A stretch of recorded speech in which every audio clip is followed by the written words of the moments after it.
Thank you. Thank you very much.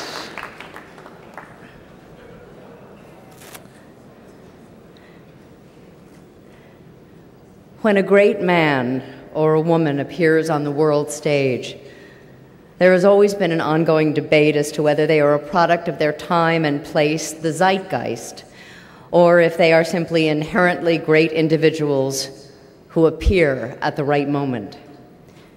When one is talking about pioneers, there is no question. Pioneers are people who lead into the wilderness, going before all others. They cannot be products of the zeitgeist. They create it. That is why it is so appropriate that this evening we are honoring with a Pioneer Award one of our most heroic pioneers, David Mixner.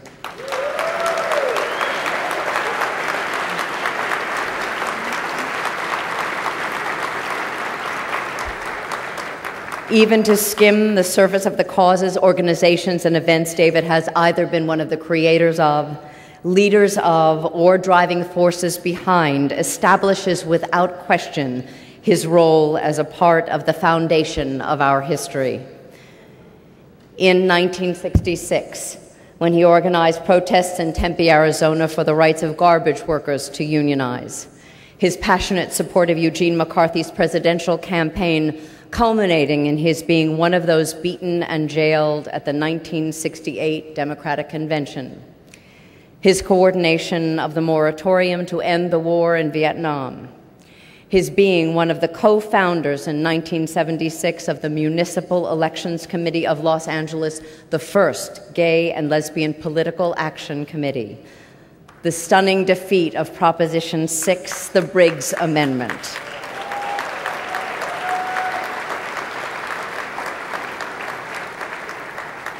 his noble, if somewhat complex, leadership of the Great Peace March for global nuclear disarmament. And of course, no list of David's activism would be close to adequate without including his tirelessly efforts to end the scourge of AIDS and the unconscionable response to it by this country and its leaders. That, of course, is only the beginning. And I have only hinted at the number of times he has been thrown in jail for civil disobedience.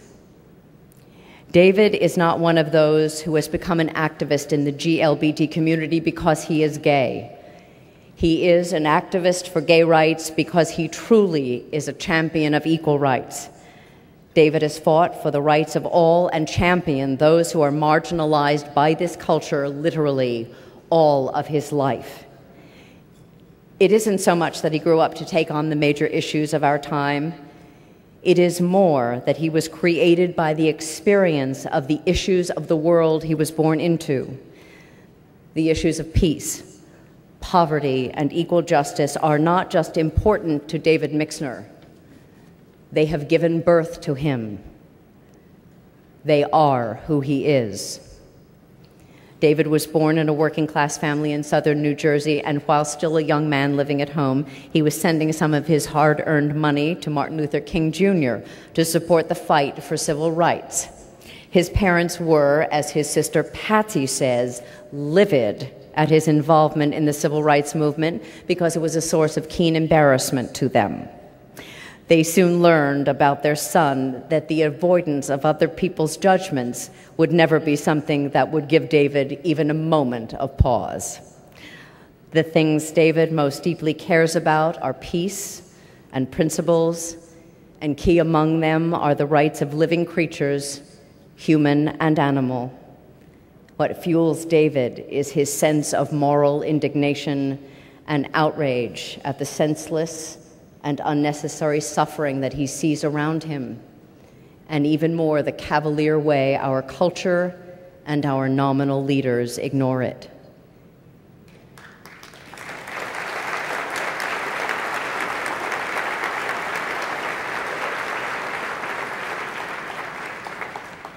David doesn't have a moral compass. David is a moral compass. And when And when confronted with mankind's insensitivity to human decency and dignity, David is as ferocious as the lions he so deeply loves. Good leaders show the way. Great leaders become the way. David Mixner is a great leader. He is one of the people who took to heart, even before it was verbalized, Mahatma Gandhi's exhortation to become the change you want to see. He is not a man with a big soul. He is a magnificent soul going through life as a big man. So let's watch this extraordinary man in action.